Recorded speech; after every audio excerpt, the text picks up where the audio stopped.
daftar perang silakan. Ternyata kudu ditanya heula, aya indung bapak? Aya. Geus izin ka indung bapak? Acan. Atuh izin heula. Teu meunang teu izin, matak di dieu dijelaskeun. Wa yahrumu haram berangkat jihadun perang sekalipun geus memenuhi kriteria peperangan tetapi kudu aya izin heula ti indung bapana. Haram perang illa biizni abawaihi, kecuali aya izin ti kedua orang tua. In kana muslimaini, lamun duanana indung bapana muslim. Tuh. Nah, jangan make ejeng kudu bebeja heula ka indung bapak. Urang tarje heula cek santri mah pan ai jihad mah hukumna fardu kifayah. Ari birrul walidain fardu ain. Tuh, birrul walidain mah fardu ain, jihad mah perang fardu kifayah. Banding-banding ku urang antara fardu kifayah jeung fardu ain, masih luhuran fardu ain, maka atuh wajib kudu aya izin ti indung bapa. Ulah sadaek-daek ibirul walidain.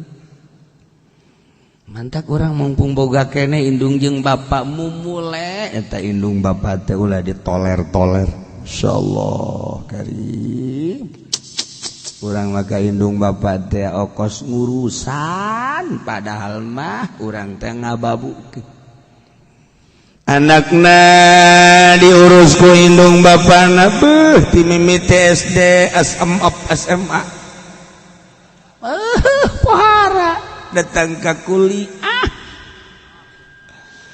Alhamdulillah ayeuna teh geus boga predikat insinyur. Masyaallah. Nu dokterandes bahkan geus lain S1 2 3, S lilin segala. Nah, dikawinkeun di urusan ge ada jeneng lah ayeuna. Atuh proyek anu si eta nu ngurusan, proyek anu si eta nu nyekel pohara. Jeneng jadi jelema teh mah lah daripada emah di imah cicing bae mah jeung abah maning ilu bae jeung kula alhamdulillah geus kabangun imah yeuh. Jasaki mah alhamdulillah imah teh kamar geus. Nah ku ari mah emah cicing bae di mah bari ngurusan anak mah. Nah atuh naon mah dipaksa emakna ge. Nah emakna atuh ngurusan incuna beuh pohara teu diai seetik bae dicarekan, ceurik dicarekan. Ya Allah ngisingna ngombehanana beuh segala ngahuapanana jeung lain-lain sakanyeuseut-nyeuseut. Sigana anak teh bageur ka indungna horeng ngababukeun laknat sia di akhirat. Kuduna lain kitu mah hayang dipanggieunkeun imah khusus apa endek di imah nu eta bae apakah endek di imah kula. Geus teu kudu digawe teu kuduna naon sasapu ge ulah. Pokona emak-emak di mun daek di imah kula di imah anak ye kula. Pokona mama dirinya mah ibadah geus ku kumaha ge. Pokona geus sagala rupa malah emak dibere pangladen ku kula 2 ujian jang beusi naon geus bamula mikirna geus maca Quran maca sholawat mama geus kos kitu bae geus kumaha kayang emak bae. Tah eta kakara birrul walidain. Batuk saeutik mama hayang ke rumah sakit diimpus apakah sia ga impus aing manggu naon ditinggal mah loba keneh horeng mah sia mah tah kos kitu birrul walidain siga bagus tapi horeng ngababukeun. kecuali aja cicing di mana ubah koprek ngaran kolot ya tadi titah gitu ngurusan incu segalanya sesak kahayangnya nak masalah ngan ulah di babu insyaallah karim yang ada ya kama mustika ulama ke ratu mustika ratu ini hiji riwayat aya hiji jelma budak datang ke Kangjeng Nabi lapor bahwa kula siap untuk ikut perang sabilillah. Ku Kangjeng Nabi ditingali awak nama hebat permainan nanageus dites bagus ditanya laka walidan anjeun boga indung bapak qala cek manehan naam buah tu gaduh kene kieu bae cek Kangjeng Nabi fa fihi ma fajahid cicing urusan indung bapak nah lamun geus urusan indung bapak eta statusna kos kitu ge sarua perang kana ulah-ulah milu perang lamun geus birrul waliden eta statusna perang tapi lamun geus boga ridho indung bapak mangga tuh kaidu heula abapa heula bebeja masyaallah kurang kumaha Kangjeng Nabi ide jelema datang ka Kangjeng Nabi daftar perang ke Kangjeng Nabi ala kawalidah anjeun boga indung gola naam ini secak Kangjeng Nabi pantalik ilaiha fakrimha fa innal jannata tahta rijlaiha balik baik ka ditu ka imah urusan emak sebab fa innal jannata tahta rijlaiha surga aya di bawah telapak kaki ibumu oh nyana gegeuraan bae balik di deuleuan mana sorga mak coba mak mana tah deuleuan terap naonan sia cek mana cenah cek Kangjeng Nabi sorga di bawah telapak kaki ibu jejak anu aya mah rorombe heuni mama di lain sorga sia salah ngahartikeun lah tuh masyaallah jadi berarti ridallah fi ridal walidain keriduan Allah surga terletak pada ridho indung bapak urang ngurusan indung ridhoeun ka urang surga masyaallah kan inget ka dongeng abah bae kos kitu anakna dek lebaran dek ngabungakeun bapakna pak dek lebaran salin ayo guys dek dibawa ka mana ya abah ayo ka mall katanya ulah abah mah sieun ragang wah jeung kula embung ka mana tuh bah abah mah ka doyong bae doyong dia tuh pake anu bagus ih abah mah geus sedep cenah di dinya ge nah ya tuh kumaha abah bae bawa ka di ka pasar doyong masyaallah milihna baju hideung calana hideung asa kitu berarti tukang pencamanan gitu ge nah bah nu bagus atuh geus abah mah sakiking sampingna bilih tah bah deuk Samarenda tah Aljupri tah nah dieu tah gebeng nah henteu abah mah gajah depa bae ya Allah ya Rabbi masyaallah geus cukup sakieu abah mah sendal tuh sepatu bot deuk sapatuna tuh beli segala rupa tuh sanajan teu buatan Bandung ge atau Bojong beli henteu abah mah lili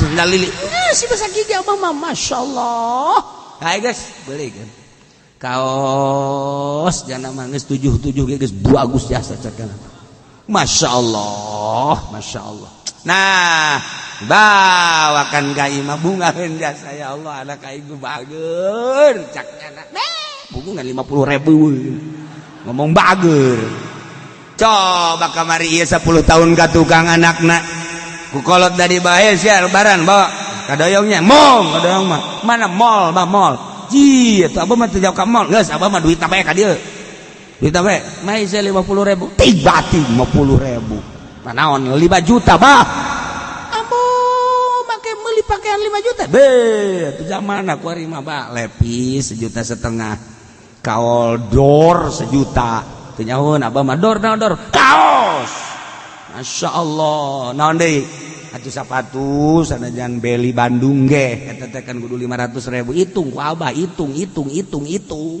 ambo si ambo harjasa tah 5 juta ongkos nabah ambo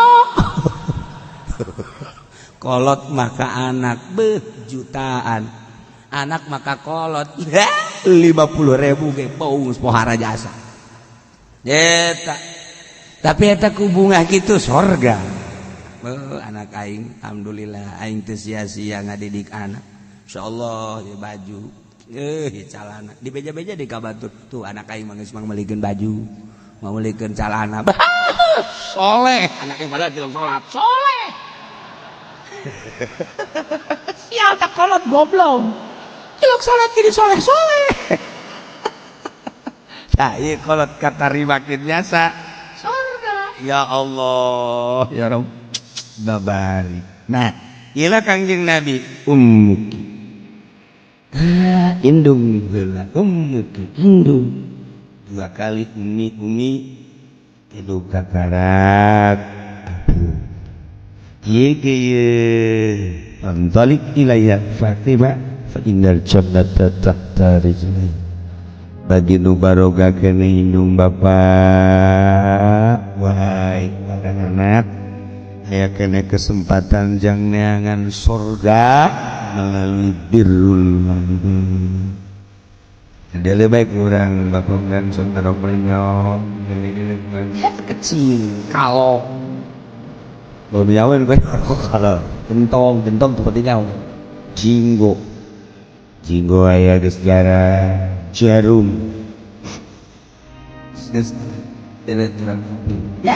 sedan dilikan paling kapal betus waisia kelek paling sedan ya ya Allah ya Rabbi sudah datang Assalamualaikum Waalaikumsalam yes ya ya tah kok kagila guys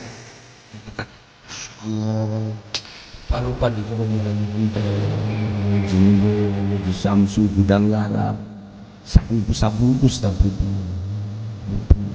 saya beli kopi yang abang bagus amat barang kita kolot atuh ayo dah saya beli rokok rupa-rupa mana abang sedap isep kalau mengusir lese Masya Allah tilu kali tak Masya Allah yang kau obatkan baik kunci gudang ke mana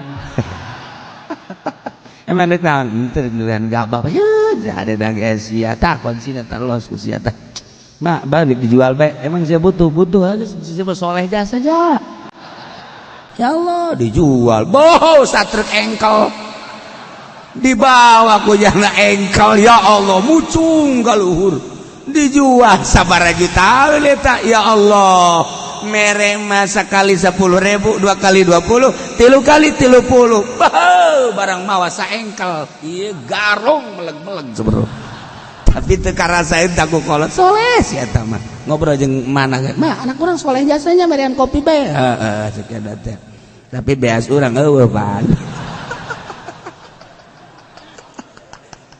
Abah bisaan we eta dongeng ya Allah inget we eta kurang dongeng abah eta orang teu jauh ti karari itu bener jasa eta bisaan teh budak deui nya ngolok nanya barang geus ngajual gabah mah leng 5 bulan teu datang-datang